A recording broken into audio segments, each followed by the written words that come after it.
Bharatiya Janata party के प्रदेश अध्यक्ष और कांग्रेस कमेटी के प्रदेश अध्यक्ष गोविंद सिंह डोटासरा के बीच में जुबानी जंग का दौर शुरू हो गया है।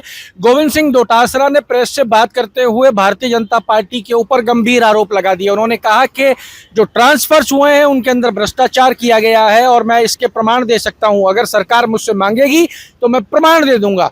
उन्होंने यहां तक कह दिया कि कई पीए हैं जो शिक्षा मंत्री के लिए इन ट्रांसफरों के अंदर काम कर रहे हैं।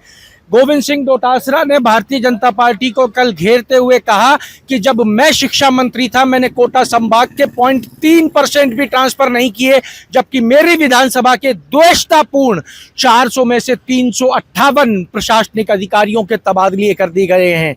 ये शिक्षा तंत्र किस तरीके से चलाया जा रहा है, राजस्थान में शिक्षा तंत्र की धज्जियां उड़ चुकी हैं, ये गोविंद सिंह डोटासरा ने आरोप लगाए हैं। गोविंद सिंह डोटासरा ने अघोषित आपातकाल जैसे शब्द का इस्तेमाल करते हुए कहा है कि भारतीय जनता पार्टी की सरकारों में अघोषित आपातकाल चल रहा है, इसको तुरंत सही करना चाहिए, नहीं जनता सब जानती है। क्या कुछ कहा है गोविंद सिंह डोटासरा ने, वो आपको सुनवा रहे हैं।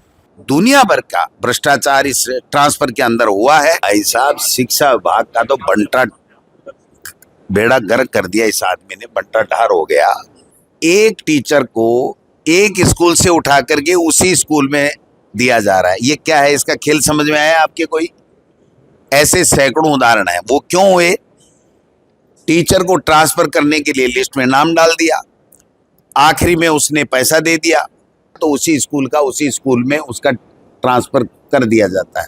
जिस व्यक्ति का लिस्ट में नाम हुआ उसने पैसा दिया सिस्टम में, और पैसा देने के बाद में उसका उसी स्कूल में आगे नाम लिख दिया, क्योंकि उसका ट्रांसफर लिस्ट से नाम तो हट नहीं सकता। 1000, 2000, 5000 की लिस्ट बनने के बाद में उसमें से एक कड़ी निकालो तो बड़ी दिक्कत होती है। आखिरी समय में वो सारा का सारा सिस्टम बिखर जाता है। तो ये तरीका निकाला गया कि पैसा आ गया तो इसका ट्रांसफर रुक गया। ऐसी स्कूल में बता सकता हूँ कि सीनियर की स्कूल है, 500 का नामांकन है, 3rd ग्रेड के टीचर के भरोसे छोड़ दिया गया। 5-5, 7-7 व्याख्याता, प्रिंसिपल, वाइस प्रिंसिपल सब हटा दिए गए। 12 महीने से प्रिंसिपल का पदस्थापन नहीं हो रहा है। 12 महीने से वाइस प्रिंसिपल की पदोन्नति के बाद में उनका पदस्थापन नहीं हो रहा है। 8 महीने से व्याख्याताओं का पदस्थापन नहीं हो रहा है।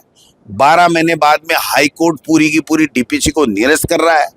जिस डीपीसी को निरस्त किया है, इसका मतलब जो लेक्चरर से वाइस प्रिंसिपल या प्रिंसिपल बना, उस प्रिंसिपल का वो पदोन्नति समाप्त हो गई, उसको उस पदोन्नत किए गए स्थान के ऊपर ट्रांसफर किया जा रहा है। जो समसा में इंटरव्यू की पोस्टें हैं, उन इंटरव्यू की पोस्टों पे पैसा लेकर के सीधा लगाया जा रहा है। आज तक के इतिहास में नहीं हुआ, जब से समसा का गठन हुआ तब से नहीं हुआ।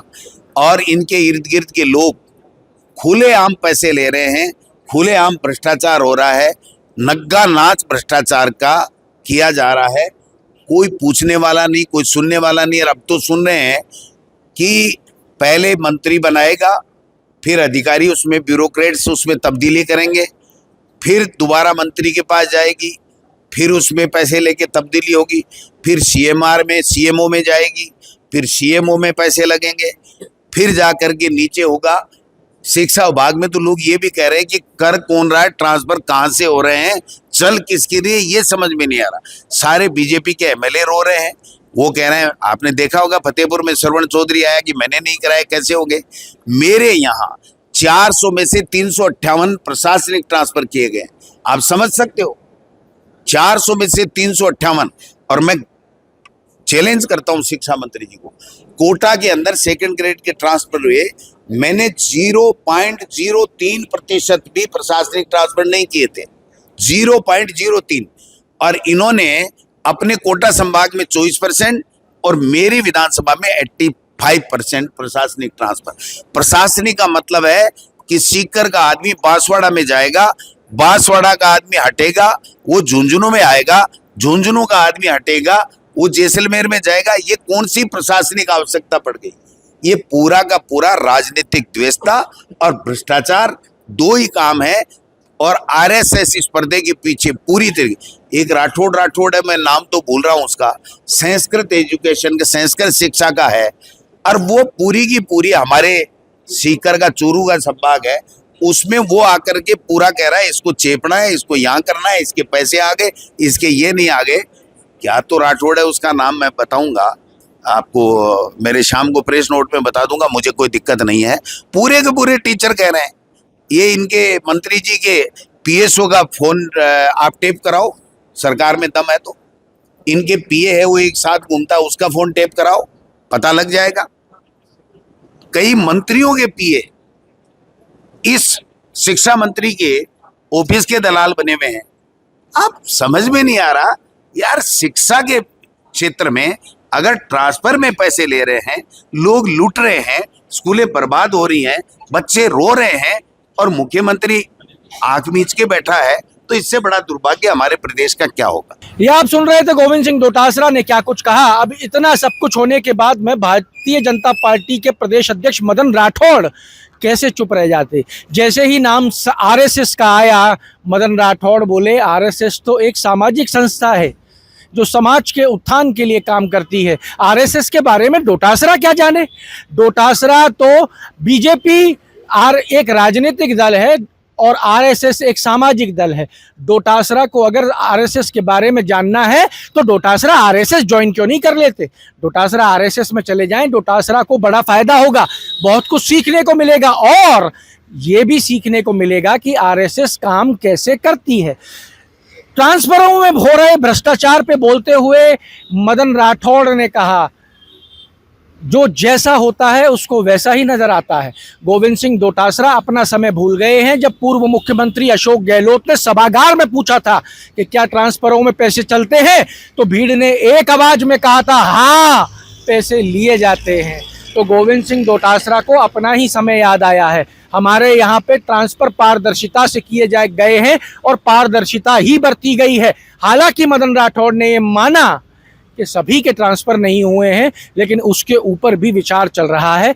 जो आवश्यकता जिसकी ज़्यादा थी उसको उस अनुरूप व्यवस्था दी गई है। जुबानी जंग दोनों के बीच में ट्रांसफर्स को लेकर तेज हो गई है और ये कहां तक जाएगी अब ये देखना होगा, क्योंकि पंचायती राज और निकाय के लिए हाईकोर्ट सख्त नजर आ रहा है। शेड्यूल के साथ 20 तारीख को बुलाया है।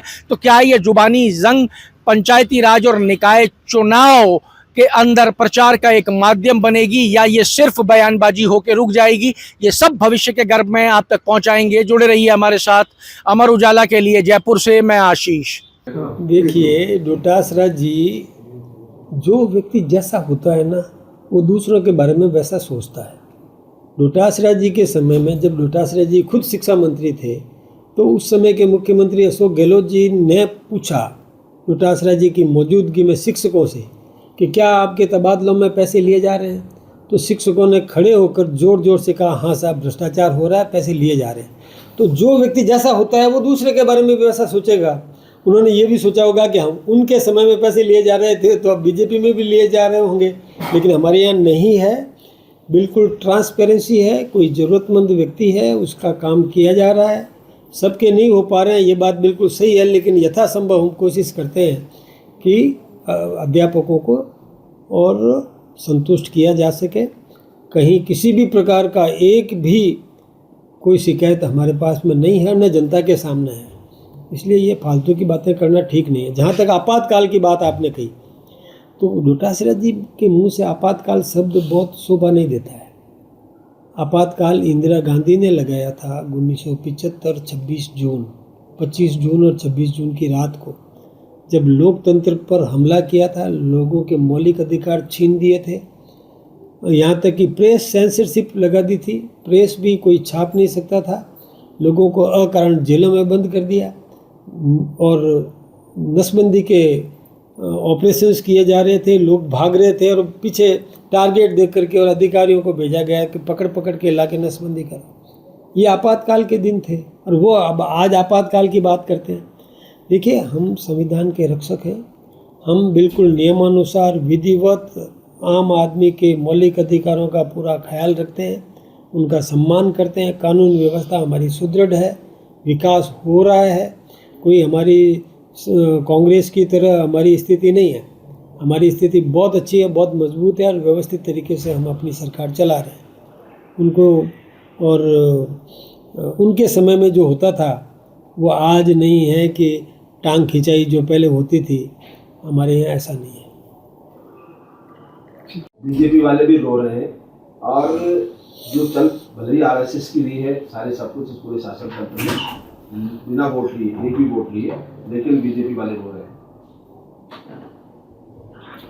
हैं। अब आरएसएस और बीजेपी के बारे में वो क्या जाने हैं? उनको क्या पता है कि आरएसएस क्या संगठन है? आरएसएस शुद्ध रूप से एक सामाजिक संगठन है, सांस्कृतिक संगठन है, जो राष्ट्रीय चरित्र युक्त नागरिक तैयार करता है। उसका काम केवल संगठन को और देशभक्त पैदा करना है, यही काम करना है। बीजेपी हमारा अपना राजनीतिक संगठन है। आरएसएस का व्यक्ति कहीं भी जाए, कोई रोक टोक नहीं है। डोटासरा जी चाहें तो आरएसएस ज्वाइन कर सकते हैं, जा सकते हैं, वो कोई मनाही नहीं है उनके लिए। जाए तो सही, एक बार देखे तो सही कि हो क्या रहा है। महात्मा गांधी जी गए आरएसएस में। महात्मा गांधी जी हमारे आरएसएस के कार्यक्रम में खुद गए थे और खुद ने जाकर आरएसएस की बुरी बुरी प्रशंसा की थी। उन्होंने खड़े होकर के पूछा, जो सब भोजन कर रहे थे उस समय, कि इसमें हमारे वाल्मीकि बंधु कितने हैं? तो कई खड़े हुए, कोई इधर से खड़ा हुआ, कोई इधर से खड़ा हुआ, कोई किधर से ही खड़ा हुआ। तब उनको समझ में आया कि अच्छा, साथ बैठ के भोजन कर रहे हो। गांधी जी को आश्चर्य हुआ, अरे हम तो वो लोग हैं। आरएसएस में जाओ तो पता चलेगा कि आरएसएस क्या संगठन है। दूर से बातें कर देना ठीक नहीं है, बदनाम नहीं करें। आरएसएस एक निष्कलंक संगठन है, राष्ट्रवादी संगठन है। आपके राज्य की खबरें, आपके शहर की खबरें सबसे पहले जानने के लिए देखते रहें अमर उजाला। चैनल को सब्सक्राइब जरूर कर लें और पाएं हर अपडेट।